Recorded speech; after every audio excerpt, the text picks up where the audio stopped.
Therefore, applying the effort all the time is necessary in the practice. If there is no effort, the noting mind is overwhelmed by the moistures of defilements, the moistures of hindrance, and the mind becomes sluggish, slackened, heavy, solid.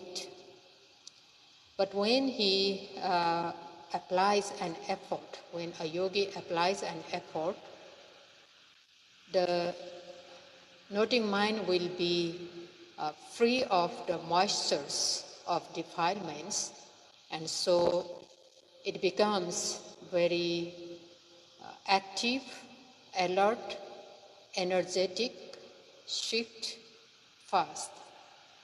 So these defilements will not come close to the noting mind because the effort is always present there. And this type of effort can dry up the moistures of defilements. It is called tapa, an ardent effort. So here, atapa is a Pali word, and it means dry up the moistures of defilements. And it also means to destroy the defilements, to burn the defilements. The effort which can dry up the moistures of kilesa defilements, and the effort which can destroy the defilements is atapa viriya, an ardent effort. So this type of effort is always needed in the practice. It is needed all the time in noting the primary objects, rising and falling movement in the abdomen, and also in noting the other secondary objects like wandering, thinking, planning, noting the itchiness, heaviness, hardness, heat, cold, movements, seeing, hearing, and so on. If one can put in the effort, every movement constantly, then there is no chance for defilements to enter into the stream of consciousness. There will only be the noting mind occurring as the mind is open, fresh, clear, and expanded because of the support. If there is no support if there is no such type of effort, the mind becomes constricted. The mind is narrowed inside. And this constricted and narrowed mind makes troubles. It brings dangers. Anatapino, anto sankhepo, antaraya karohoti. This means that the mind of a person who does not apply an ardent effort becomes very constricted and shrunk inside. And that mind causes the troubles. That mind could bring many dangers, antaraya, dangers. The dangers are the arising of sluggishness, sleepiness, sloth and torpor, and so on. Sloth and torpor is called Thina Middha in Pali. And when they occur, the mind very slackened and feeble. One is not excited. One feels that there is no energy, no strength, and no power inside him at all. One feels that he is completely exhausted. One feels that the practice, the meditation is very tiresome. He is exhausted and tired, both mentally and physically. At this state of mind, sometimes I think that he makes mistake by attending. So hence the unwholesome Dhamma, kosajja, occurs in him. Kosajja is idleness and indolence. Instead of being energetic in performing superior wholesomeness, there is no exertion of effort. One is just lazy, and in the world, when one is very indolent and lazy, would criticize by born lethargic. In Pali, this type of person is called kusita. Kusita is a person who is indolent and born idle. On the other hand, if one applies an ardent effort consistently, that means he is heating up the mind. When the mind is warm and hot, it becomes fresh and expanded.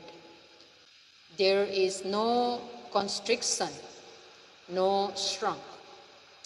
Therefore, in Mahasatipatthana Sutta, the Buddha mentioned about this ardent effort. The Buddha said, one should be atapi. That means one should possess an ardent effort. One should have an enthusiasm, zeal, when fighting with kilesa defilements. One should have this very powerful weapon of effort to conquer the enemies. The Buddha explained that kusit bhikkhawe dukkhang viharati. O monks, an indolent person or born idle person lives in suffering. If one is very lazy, then he will face the sufferings in his life. Having an unstable mind, a wavering mind, or a not settled mind is very painful. No peace in the mind at all. But arata vidiyo bhikkhawe sukhang viharati, the Buddha again said, O monks, an energetic person lives happily. If one is energetic, applying effort, there is no chance for differences in the mind. The mind is free from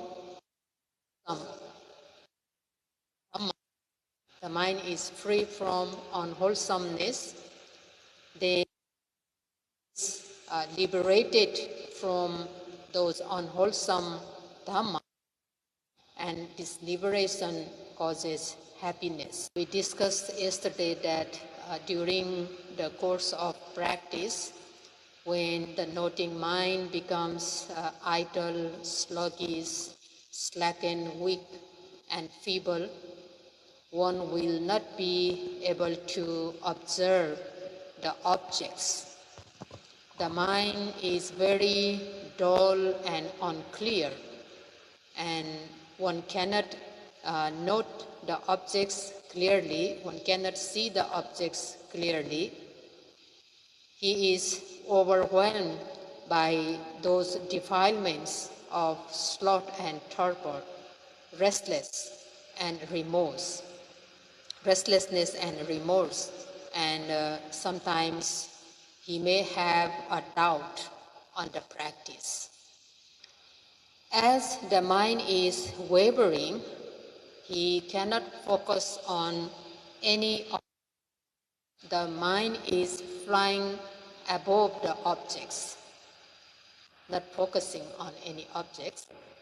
Because the mind is not still and steady, the body too becomes restless, moving all the time.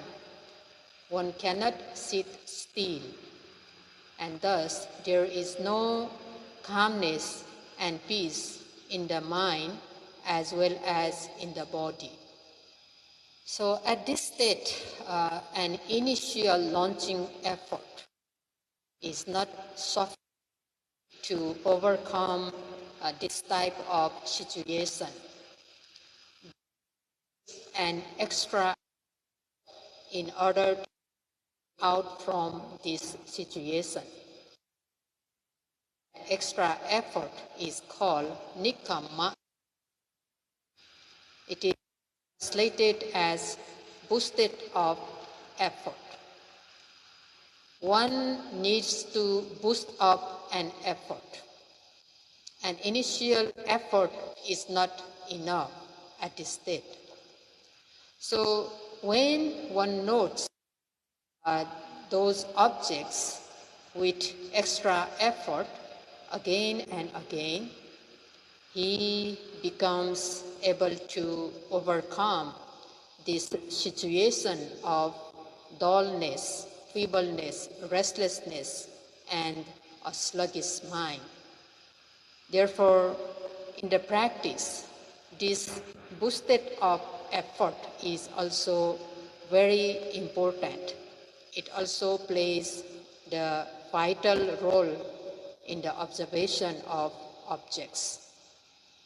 In meditation, sometimes a yogi experiences the sensations such as numbness, tingling, ache, itchy, burning, strong hardness, etc. Everyone does not like to have these painful sensations because their mind does not have any strength yet to face those sensations. So yogis, they immediately change the posture, and that destroys their concentration. And when one loses concentration, one work hard again to cultivate mindfulness and concentration. Every time when there is a painful sensation occurring,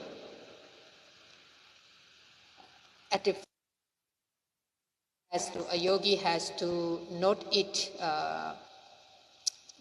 those painful sensations persistently with effort and aim. He should not immediately change the posture. Otherwise, he loses concentration very easily. And the frequent changing of the postures can bring concentration to zero. So that makes a yogi even more restless. Therefore, when a yogi should observe that painful with on the process of observation, a painful sensations sometimes even becomes stronger and stronger. Then a yogi wants to give up. A yogi thinks to surrender. So in this situation, a yogi should boost up the effort. He must put in more effort and again note the painful sensations continuously. It is not like that the effort in the yogi becomes strong at once. He has to try hard again and again. Gradually, it becomes stronger and stronger.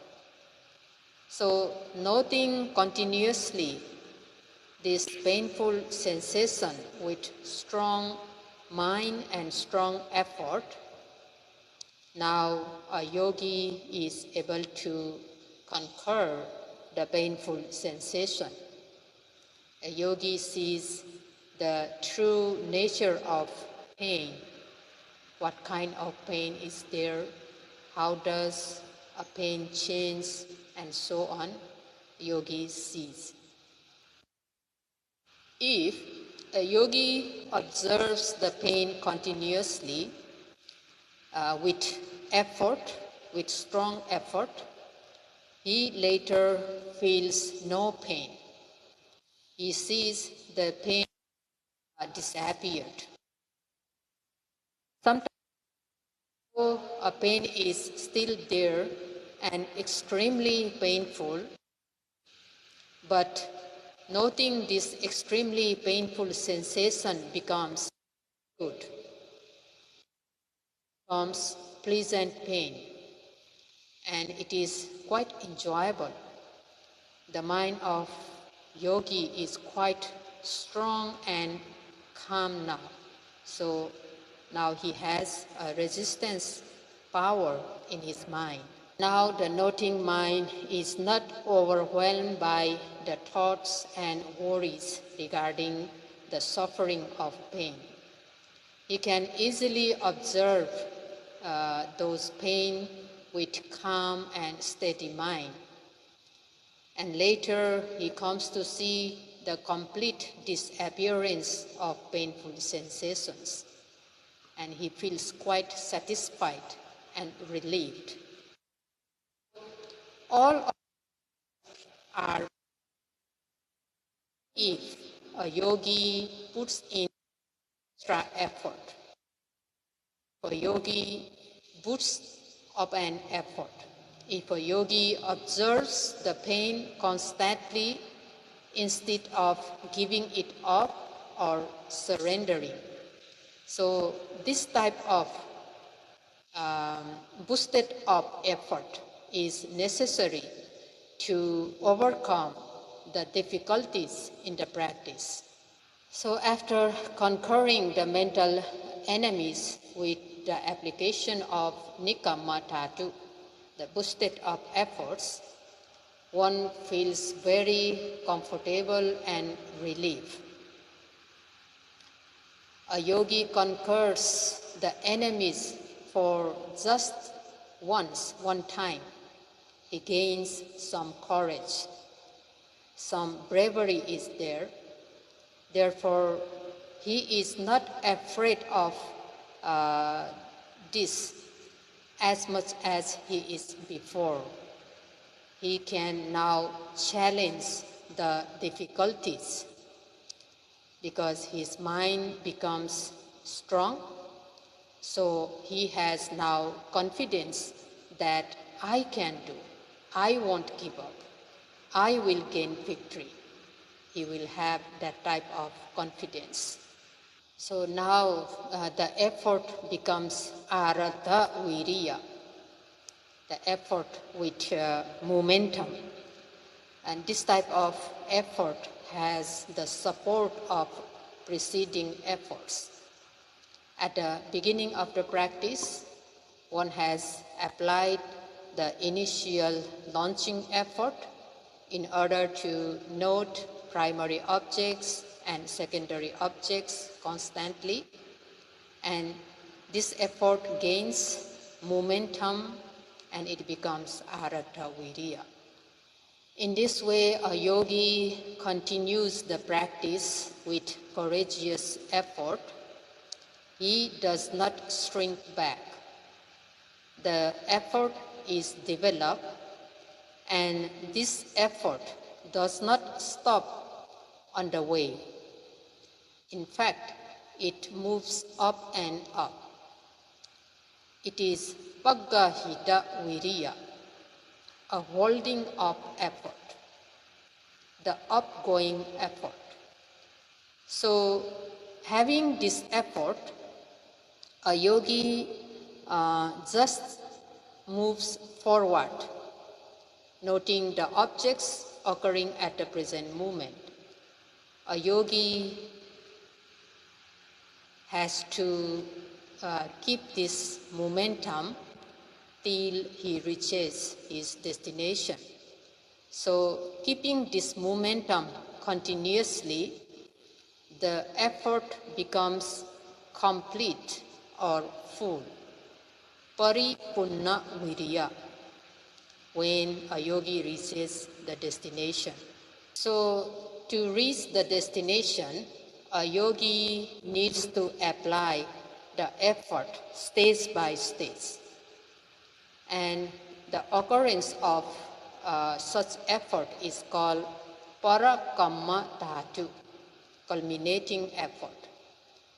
Started from the initial launching effort, slowly developing it stage by stage till one reaches one's goal. And in this way, an effort should be cultivated.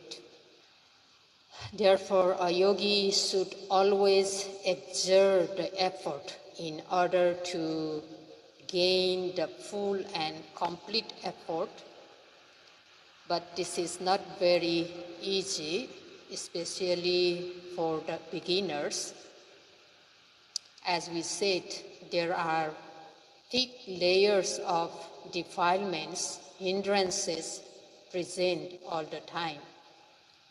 They hinder the yogis quite often.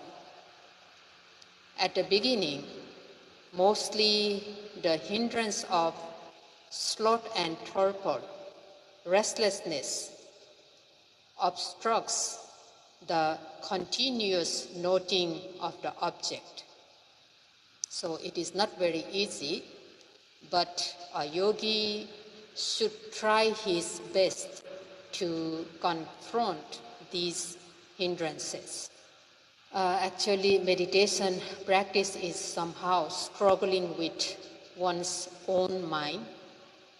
As we said, it is very difficult to control the mind. And meditation practice is to purify the impure mind. But our mind is left unclean for a long time.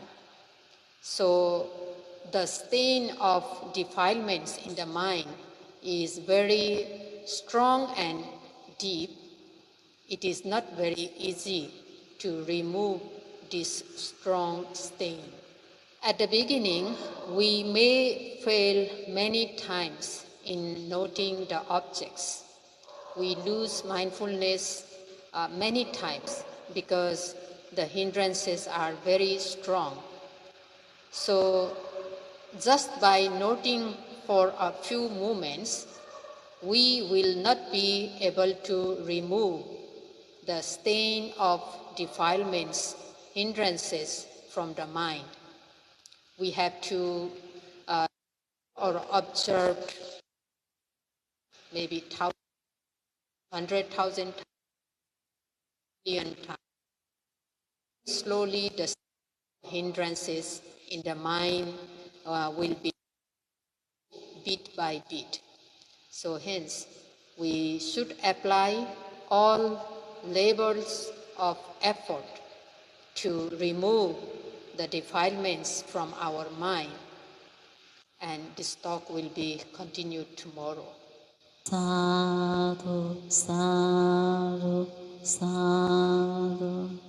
Idang no nya ti nang ho tu sugita hong tu nya ta yo. Idang wa ta me buồn nhang asa wat khaya wa hang hon tu anagate ka.